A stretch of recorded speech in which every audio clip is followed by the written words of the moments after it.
estão chegando. Os portugueses estão chegando. Acalme-se, Azevedo. Van Beck chegará a qualquer momento e você voltará para casa são e salvo. E com uma pequena fortuna na algibeira. Me acalmar. Como posso me acalmar? Você tem ideia do que vai acontecer comigo se os portugueses souberem que estou ao lado do inimigo? Você devia ter pensado nisso quando decidiu lucrar com a Companhia das Índias, em vez de ficar do lado dos seus patrícios. Agora é tarde. Onde eu estava com a cabeça? Que tipo de português que eu sou? Você quer mesmo saber? Do tipo traidor. Mas se servir de consolo, qualquer um com metade das suas dívidas trocaria muito fácil a pátria pelo dinheiro. Tu sabes bem das minhas dívidas, né, Simão? Oh, bom dia. Você fala como se eu gostasse de vê-lo nessa situação. Eu tenho fé que a partir de hoje você começa a acertar as suas finanças. Depois é uma questão de tempo para me pagar os 15 mil florins. Não foi apenas pelas dívidas que me meti nessa embrulhada com os holandeses.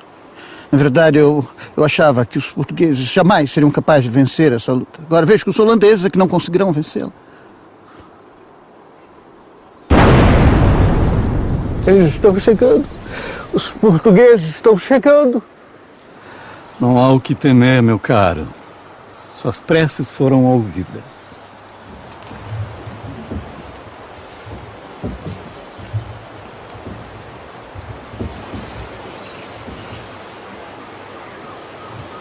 Com 1580, a união dinástica entre Portugal e Espanha, com a chamada União Ibérica ou período filipino, a situação, a conjuntura mudou totalmente. E os antigos aliados de Portugal, que eram três estados fundamentais do ponto de vista atlântico e marítimo, a Inglaterra, em primeiro lugar, a mais antiga, a Holanda e a França passaram para o bloco oposto, ou seja, eram inimigos. O Nordeste do Brasil era, na época, o principal produtor mundial de açúcar. Originalmente, a Companhia das Índias Ocidentais tinha tido o projeto de ocupar a Bahia e Pernambuco. De modo que aí é que está. A Bahia era a sede da América Portuguesa, mas o Pernambuco é que era o centro realmente de mais expressão de produção açucareira. Porque os holandeses tinham planejado uma estratégia para conquistar o Nordeste completamente descabida, completamente falsa. Eles tinham pensado que bastava bloquear, era uma mistura de guerra de sítio e de guerra naval, de bloqueio naval. Porque nisso era que a Holanda era forte e experiente na Europa. Eles tomaram Olinda, tomaram Recife e não aconteceu nada. Eles ficaram sitiados no Recife durante 2 anos sem se mexerem dali. Eles aí se deram conta da necessidade de mudar a tática, que aquela tática não existia, aquela tática não funcionaria no Brasil. Estabelecidos no Recife, eles também começaram a negociar com os senhores de engenho de toda a área do que é hoje a cidade do Recife. Esses senhores de engenho todos faziam o seguinte negócio com eles. Eles entravam num acordo com os holandeses pelo qual seus engenhos não seriam atacados, em troca do pagamento de um resgate em açúcar. A certa altura, os grandes senhores de engenho que não fugiram para a Bahia se aliaram aos holandeses. Isso foi um fenômeno mais geral, para que não fossem saqueados, né? E os holandeses ofereciam também garantias, acenavam com crédito fácil, acenavam com tolerância religiosa em relação ao catolicismo. Há um colaboracionismo geral a partir daí.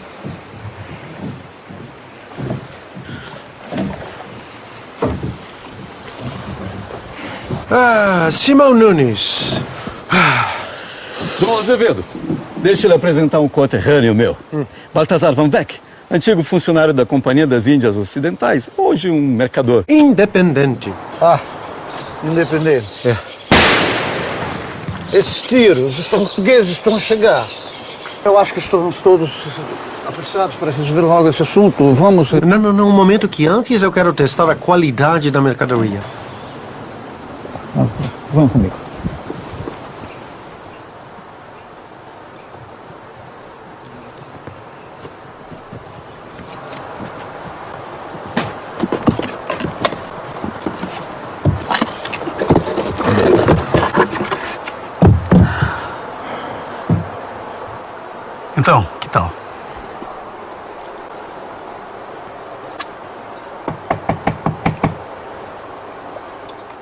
verdadeiramente doce.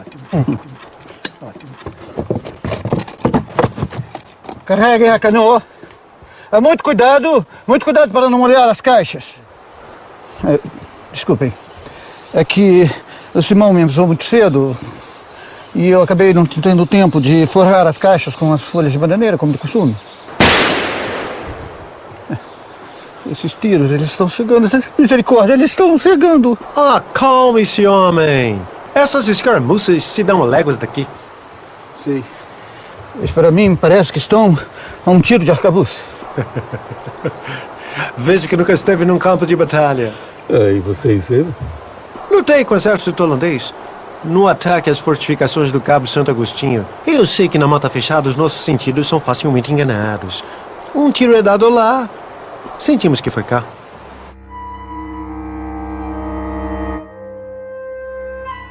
Calabar ensinou aos holandeses a chamada Guerra Volante, ou Guerra Brasílica, que era, na verdade, uma guerra de assalto, uma guerra de guerrilha. Apenas naquela época não chamava guerrilha. Mas eu fui rever o que havia sobre ele. E é realmente um negócio que as pessoas não notaram, que, o Calabar era, na verdade, um contrabandista. Ele era de Portugal, onde é hoje Alagoas, e ele navegava ali como grumete, como piloto. O fato é que ele tinha um conhecimento do litoral e, sobretudo, das pequenas entradas, do que a gente chamava lá as barretas, pequenos buracos no arrecife que permitiam você, por exemplo, fazer contrabando. Há uma indicação indireta de que ele era contrabandista, que era o fato de que ele teria sido perseguido pelo governo português porque teria dado grande prejuízo à Fazenda Real. Ora, grande prejuízo da Fazenda Real naquela época, para um sujeito obscuro de Alagoas, só podia ser contrabando, não podia ser outra coisa.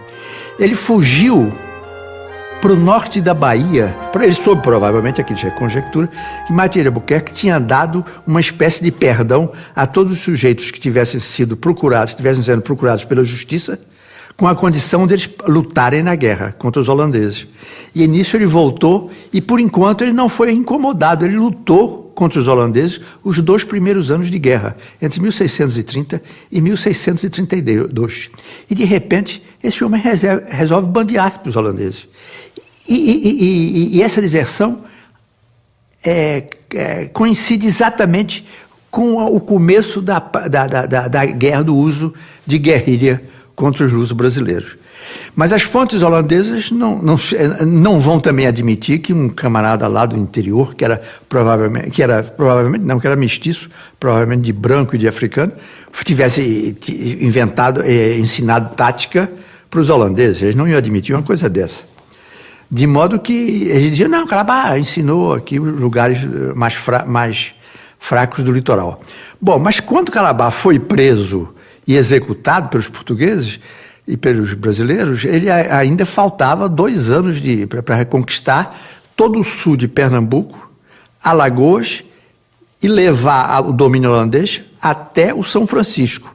Isso só foi feito por Nassau, que quando chegou em janeiro de 1637, como governador do Brasil holandês, a primeira coisa que ele fez foi reunir um exército e atacar os restos do exército luso-brasileiro e espanhol que estavam em Portugal, exatamente, onde Calabar também foi executado. E então o exército luso-brasileiro foi caçado por Nassau, foi empurrado por Nassau para o sul do São Francisco.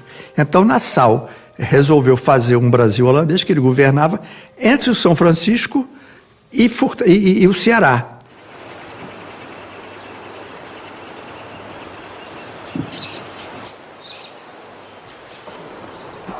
Com todas as suas falhas de caráter, me admira o talento português na produção do açúcar. Não é tarefa fácil. Eu que eu diga. Por alguns anos eu fui senhor de engenho. Senhor de engenho? Isso para mim é novidade. Depois de 3 anos no Brasil, eu larguei a companhia. Podia ter ido embora, mas não, eu decidi ficar. Queria enriquecer com açúcar. Então eu adquiri um engenho abandonado por um português. E onde era o engenho? Na freguesia da Muribeca.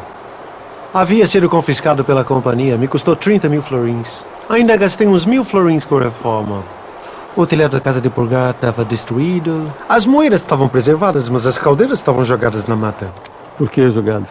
Os portugueses, traiçoeiros do jeito que são, Fizeram de tudo para impedir que colocássemos os seus engenhos em atividade. O antigo senhor da Muribeca chegou ao ponto de mandar enterrar tacho, bacia, escomadeira. Por isso, nosso amigo Azevedo ficou do nosso lado. Eita, povinho português. Por 4 anos a minha vida foi aquele engenho. Ainda assim, minha produção foi pífia. Apesar de todo o dinheiro que eu investi. Além das reformas, eu contratei feitores, mestres de açúcar, caldeireiros, um verdadeiro exército de assalariadas. É o que dizem. Quem quiser levar o Brasil do Brasil, que traga o Brasil para o Brasil. Havia um setor da Companhia das Índias Ocidentais que queria simplesmente desapropriar, expropriar todos os donos luso-brasileiros e por holandeses. Acontece que os holandeses não tinham a menor experiência de fabrico do açúcar. Isso teria sido uma ruína completa. Nassau conseguiu convencê-los que era preciso manter, fez tudo para manter os luso-brasileiros lá, tanto que muitos deles que tinham emigrado para a Bahia voltaram para os seus engenhos. E os engenhos que tinham sido abandonados, cujos donos não tinham voltado, foram confiscados e vendidos para terceiros. Quer dizer, todos os engenhos foram voltando aos poucos para o controle português, porque simplesmente os holandeses não tinham experiência. Naquela época havia segredos profissionais, eles não tinham dominado isso, nem tinham se preocupado em dominar esses segredos. E havia também, sobretudo, como lidar com a mão de obra escrava, porque foi a primeira experiência holandesa com a escravidão. Foi no Brasil. Eles não sabiam simplesmente como administrar. Então eles tinham feitores portugueses, tinham técnicos portugueses para moer, para fabricar o açúcar, para moer a cana. Tudo estava na mão da comunidade luso-brasileira. Havia, evidentemente, também um grande antagonismo comercial entre os holandeses e os judeus. Porque como os judeus lá de Pernambuco eram todos sefarditas, vindos da Holanda, eles falavam perfeitamente português e espanhol, coisa que os holandeses raramente faziam. O próprio Nassau não falava holandês, ele falava em latim, com quem soubesse latim, entre os luso-brasileiros. Ele compreendia um pouco, porque eu acho que ele entendia um pouco de espanhol. De modo que os judeus se tornaram os intermediários necessários para o comércio entre os luso-brasileiros e os holandeses. E, evidentemente, houve uma afluência enorme de judeus sefarditas para Pernambuco, a ponto da comunidade holandesa protestar junto a Nassau.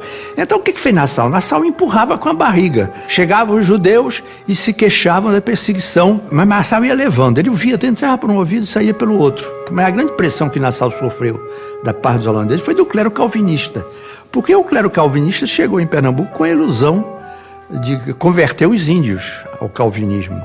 E, evidentemente, não conseguiram. E isso os documentos holandeses dizem claramente, e eles confessam, nós não estamos conseguindo pregar a palavra de Cristo, nem a autêntica palavra de Cristo, nem aos escravos, nem aos índios, nem aos luso-brasileiros, que preferiam que seus filhos ficassem em casa estudando português com a aprender holandês.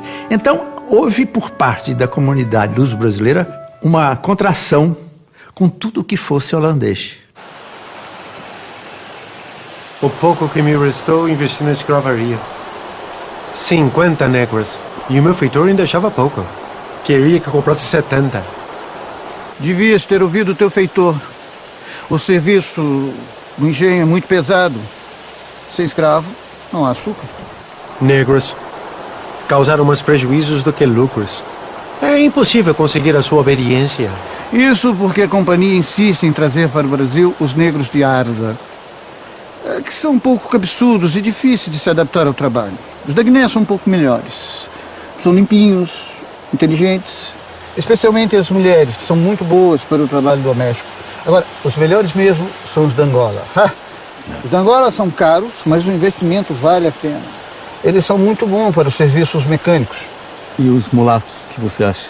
Os mulatos são os patifes, traidores, mas o pouco de sangue branco que eles carregam nas veias lhes garante algum respeito dos seus senhores.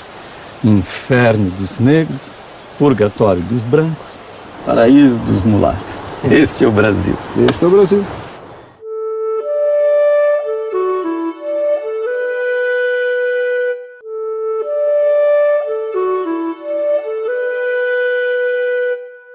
Os holandeses, obviamente, são pioneiros na descoberta da paisagem, na pintura. Aliás, eles vão ser pioneiros também nas representações sobre a intimidade, sobre o interior das casas. E enfim, toda essa corte que Maurício de Nassau traz e, de certa forma, procura constituir à sua volta, os holandeses que, afinal de contas, já estavam acostumados com uma vida, entre aspas, bastante burguesa, cercados de luxos, já tinham navegado muito na Ásia, já estavam por lá.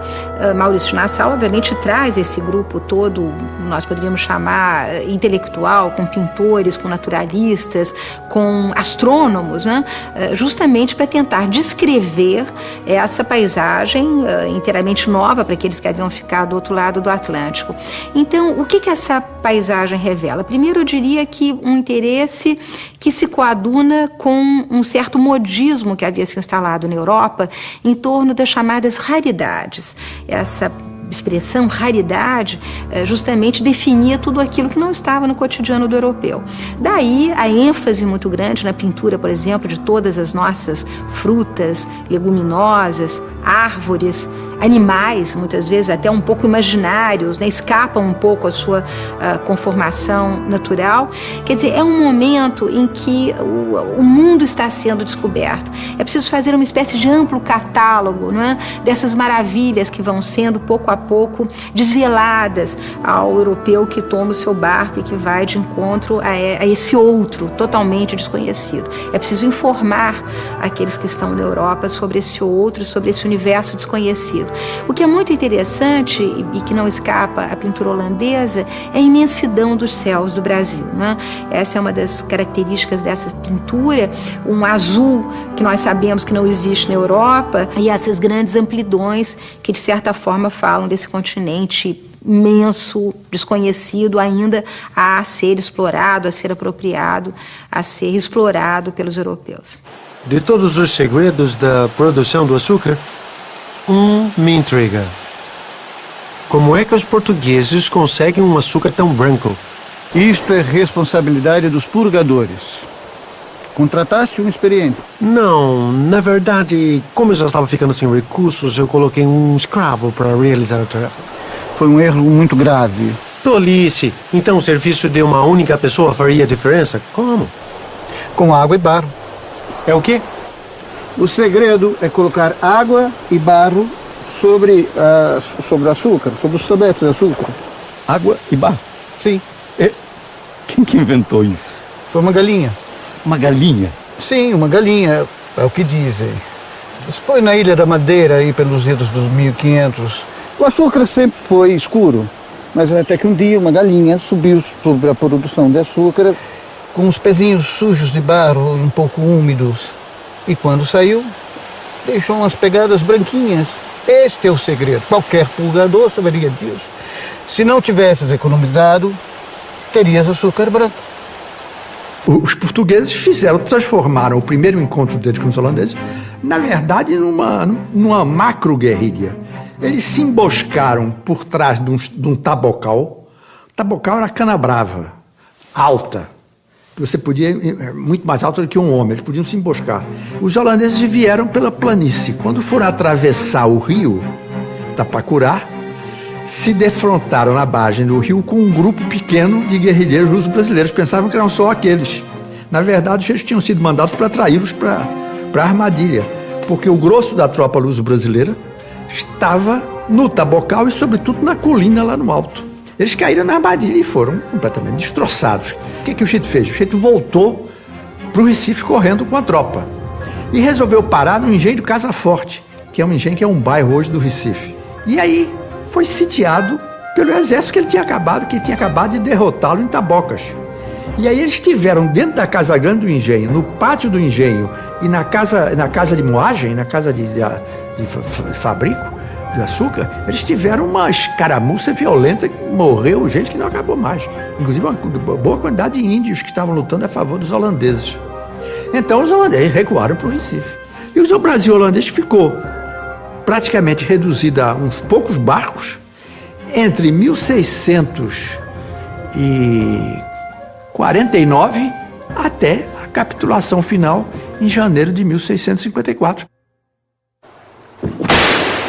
Ouviste? Ainda acha que estão a léguas daqui? Calma, Azevedo, calma. Em breve estaremos sãos e salvos. Vamos, vamos, vamos. Passa logo os 8.000 florins. Mas como é covarde o português, eu já disse que essas tropas...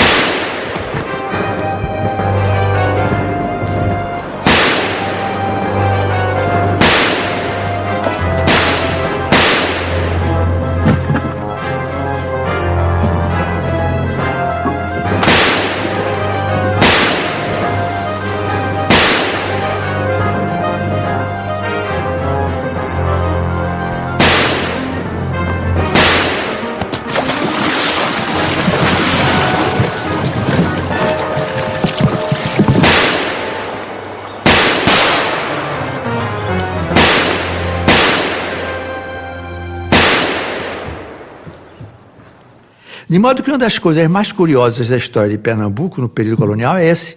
Quer dizer, nós chegamos à independência, para o período da independência, cantando as loas da ocupação holandesa. Mas, na verdade, as classes dominantes, as classes dirigentes luso-brasileiras do período holandês se fecharam culturalmente a tudo que fosse holandês. Primeiro, porque eram sujeitos procedentes de uma fé herética, como era o calvinismo, de uma língua estranhíssima e incompreensível, e de uma república, porque é preciso entender que na época havia o príncipe de Orange, claro, mas o príncipe de Orange era apenas um capitão, geral e um almirante geral dos Países Baixos, mas a Holanda era uma república na época. Quer dizer, todo mundo se retirou para seus engenhos, ali você continuou como a viver nos velhos tempos, mas você tinha com o Recife, que era a sede da heresia, você tinha, e do domínio estrangeiro, você tinha o mínimo de contactos possível.